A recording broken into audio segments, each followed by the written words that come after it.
You're watching K News HD.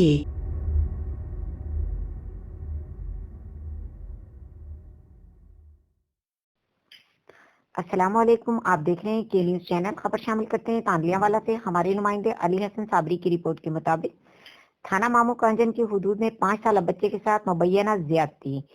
یتیم یاسر جس کے سر پر سوائے اللہ اور اس کی ماں کے کوئی سایہ نہیں۔ 20 سالہ درندے کی مبینہ بدفعلی 15 پر کال کے باوجود پولیس نے ملزم کو تاخیر سے گرفتار کیا۔ ظلم یہ کہ میڈیکل بھی لیٹ کروایا گیا۔ جی ناظرین، اس وقت میں موجود ہوں 550 گابے مولیاں والا۔ یہ گاؤں ہے تھانہ مامو کنجن کا، یہ علاقہ بنتا ہے۔ یہاں پہ 5 سالہ یاسر جو ہے یہ معصوم بچہ ہے جس کے ساتھ 20 سالہ نوجوان نے جو ہے وہ بدفعلی کی ہے۔ اور ظلم کی انتہا دیکھیں کہ جو ان کی برادری ہے، جو گاؤں اور دیہات لیول کے لوگ ہوتے ہیں، وہ ان کو مجبور کر رہے ہیں کہ آپ صلح کر لو۔ پولیس جو ہے تھانہ مامو کنجن، انہوں نے 4 روز تاخیر سے جو ہے وہ ملزم کو پکڑا اور ابھی تک جو ہے وہ کوئی کارروائی مزید عمل میں نہیں لائی گئی۔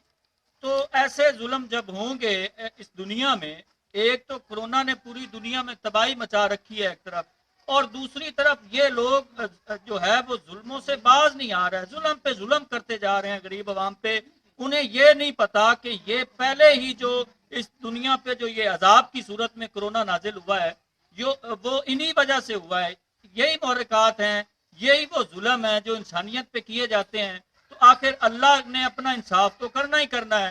اللہ جو اس وقت پوری دنیا کو اس مصیبت میں جو یہ کورونا نے لپیٹ میں لیا ہوا ہے، یہ وجہ کیا ہے؟ یہ صرف ان انسانوں کی وجہ ہے جو یہ ظلم کرتے ہیں آئے روز۔ ارباب اختیار سے ان کا یہ مطالبہ ہے کہ خدارا ہمیں انصاف دیا جائے اور جو ملزمان ہیں ان کو کیفر کردار تک پہنچایا جائے۔